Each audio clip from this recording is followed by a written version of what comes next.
Hi, it's me, Ingrid INFP, and I'm sitting here under the cherry tree, but the cherry tree is kind of, sometimes cherries are falling on top of me, so I have to be a little bit careful. I've been reading Proust. I've been reading Du côté de chez Swann, which is the first book of À la recherche du temps perdu, which is basically Proust's life work. I don't know how many books he's written. His books are pretty thick, but he's really good. I thought it was going to be really boring. It's not. It's not that boring. It's very SI. It's a very SI book, I would say. I would say that Proust is probably an INFP, but I say that about every author, so don't listen to me about that. But the way he focuses in on like the routine of every day. Well, the caricature of this is basically, he talks about the Madeleine that he eats, and then it reminds him of his childhood, and then like the whole book is based around that. It's not based just around that, but it's one of the memories. He gets a big flashback, and like basically most of the book is a flashback of him as a child. Not Proust, it's just, well, it kind of is an autobiography, I think, but he never really says that.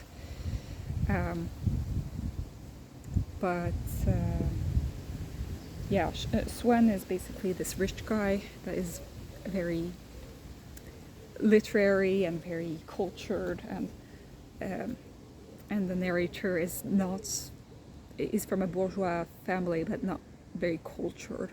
So he kind of aspires to be like Swann. And yeah, there are some speculations that Proust might have been gay.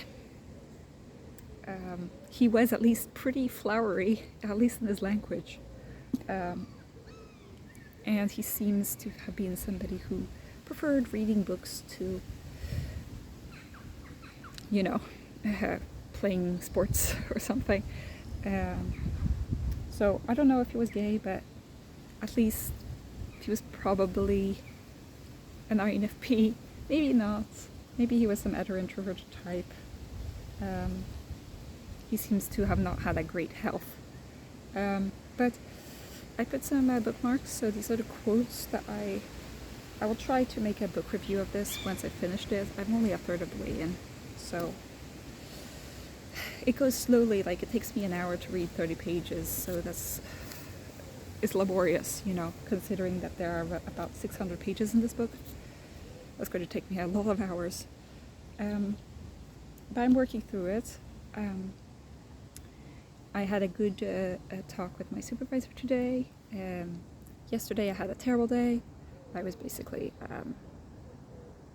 stayed at home most of the day. I did work a little bit in the morning, but I did not feel great at all.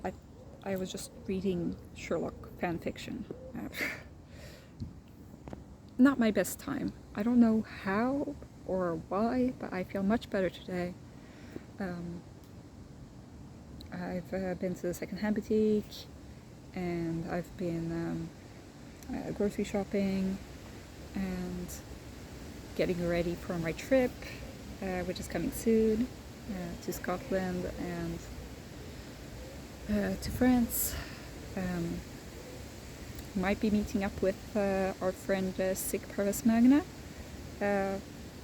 Looking forward to that. I can't believe it's real, but okay, we're going to do this. I was watching Van der Piet's video about being a healing presence. I don't know what it is about me, but I have a terrible memory. I mean, Proust had a great memory. I mean, if this is his life, I don't remember most things about my childhood. I don't know why. I do know that I was mostly an anxious little kid who was scared of everything, and I was a playful kid, I guess, but I I quickly became like, teacher's pet, the quiet. I was always quiet and barely said anything. And I don't remember much about my childhood, and I don't think that I've ever healed someone in my childhood. Like, I never sat and listened to somebody crying or upset and console them. I was never in that position because I think I was so alone. And in most cases, I was the one who was sad and scared and upset. And I was the one who was crying and who needed comfort and consolation. So I don't think that I was actually healing anybody as a child. These things only came later on as an adult. I mean, the basis of most of my friendships as an adult is me being able to do that. And there are these precise moments of me being able to heal somebody else. So when my ISFJ friend told me a little bit more in detail about his father dying, I remember that conversation. It was a very sweet conversation that was in Stockholm, in the center of Stockholm. Like the really center, Sergels Torg, which is the big, basically where you get off at Grand Central Station, basically, you just get there. And we sat a little bit off to the side, and he told me this, and I told him my impressions of it. I don't know what I said, but somehow I said the right thing. And it's kind of like Father Pete was saying in his video, like, somehow he was doing the right thing, even though we're usually pretty lost when it comes to people telling us about their problems. Like, what do we say? How do we comfort them? I think that we can be pretty awkward about that, because we're not INFP users. It doesn't come really naturally to us, I guess, but somehow we are a calming presence and a healing presence. And we do care, like all of our emotion is put into this. And that's what happened with my ISFJ friend. I also became friends with my ex-INFJ friend through this, where we opened up about each other's traumas and kind of healed each other. And I like to think that I maybe helped him heal. I hope he appreciates that too. I'm not sure. I think I was a safe presence for him, at least for a while.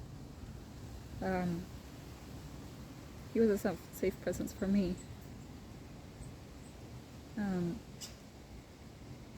Until not, he wasn't, but I think that we did have a healing presence on each other. And I've been able to help people who have needed consolation, who have been my friends, but also my brother, and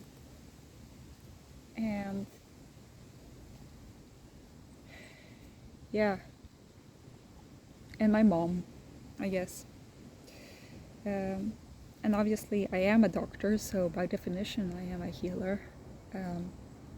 I have been a part of many people's journeys, and a lot of people have cried in front of me, but it's different because there I have to have like a professional kind of distance. So I need to act differently. It's not the same as when I am really there for somebody I really care about. There is a difference there, but I have dedicated my life to this art of healing, I guess, and I often don't feel like I'm good at it, but somehow I can heal people. People have said so, at least before. But I don't know. I think that I was so alone. I had so few friends growing up. I was so in my own little world that people didn't come to me with their problems, and I didn't seek out people that would maybe have problems, you know. And in order for it to be a healing presence, you need to have somebody who is hurt, right? So I don't know if I was a healing presence as a child. I know that I made people happy because I think that they appreciated my imagination, my childlike innocence kind of thing. Mostly adults, right? But also my friends at the time. They liked somehow that I was in my own world, and that I was sensitive, you know. But I don't think that my friends, or that I had people who came to me with problems or that felt healed by me. It was mostly me feeling healed by them. And yeah, it sucks. I don't know. I wished I were a little bit more. I don't know. I can't remember my childhood. I'm sorry.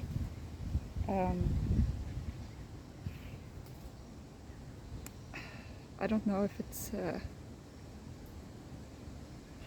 because I was so anxious all the time and so stressed that my memory has been wiped out. But yeah, later on as an adult, I've been able to be a listening ear, calming presence, healing presence. It's not my forte, I don't think, but it is something that or it's not something that I do a lot, I guess, but it's something that I can do. And I do think that it is true to call INFPs healers. I do think that there is something to it. But I think that maybe we do it in a different way than the INFJs. I think that the INFJs are the people that people come to and like actively seek their help, and that INFJs will sit there and listen to you and provide you with good advice and such. I think that INFPs lead more like by just being themselves, I think. Just by not providing a good example, but just being a ethical presence. I don't know. It seems just by the fact of us being there that people calm down somehow. I don't know. I noticed that at my work.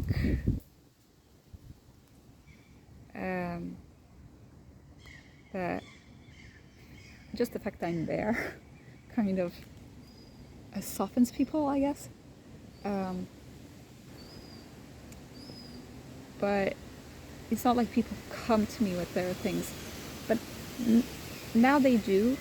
They do much more now than a few years ago, at least. My colleagues sometimes come to me and talk to me, but it's more often that they'll come and talk to an ISFJ or an INFJ, like an INFP user. That's much more approachable, I guess. I don't think that I'm an approachable person. I think that people see me as kind of aloof. But ironically, that kind of is something that some people want, you know? Some people don't want to talk to somebody who is overly invested, you know? Sometimes they want, even though I am overly invested, sometimes they just want somebody who is a little bit distant to them. I can't explain myself.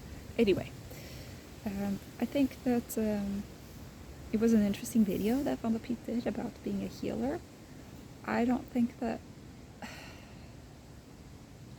I rarely use that ability, I guess.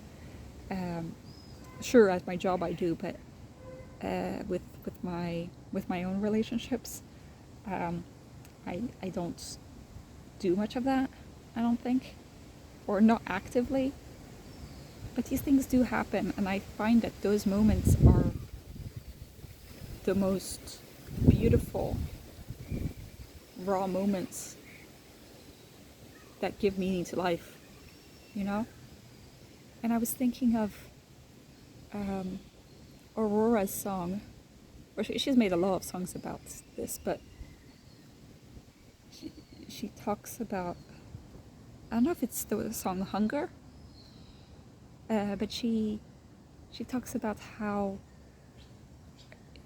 in a weird way, somebody's hurt both depletes your heart, like it breaks your heart and it fills it up. I've told you guys before about Aurora's new album, and it's like, it breaks my heart, but it fills it up. And those moments, I might forget what I said during them, I might forget what my friend said during them, but the feeling will always stay with me. And I might not be able to replicate that feeling exactly, but I do remember that. And that often cements my friendships with the people that I do this with, you know? And these things that happen, like those moments, they make me cry still, you know? I can go back to that moment and really think about it hard, and then I will be overcome by emotion. And I think that is something that INFPs really do, is that they incorporate these stories, people's stories, into their lives, into their own lives, try to glean as much meaning as they can from it, as much like understanding of emotion from that, and then use that for their own life and to help the people around them. And it's not the same kind of flavor as an FE user would do it, you know? It's because the FI goes so deep inside the actual ethics of a person, it will really transform, and an INFP will treasure those times forever. I can't explain these things without going into details about people that I love, you know, and I don't want to expose more, but these are times of vulnerability that go deep into my heart, and that connects my heart to theirs.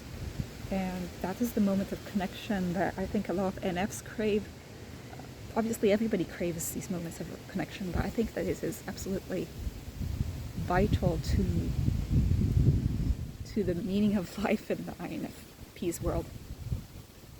So yeah, even though I can't come up with a lot of different moments like this, where I have been healing, I think that we do have a healing presence, and I do think that it is true to call us healers.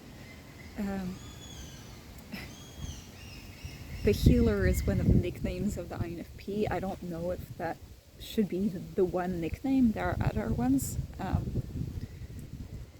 which correspond more or less, but I don't think it's wrong. I think that there is something to it. Okay, so anyway, have a great day everybody. Bye.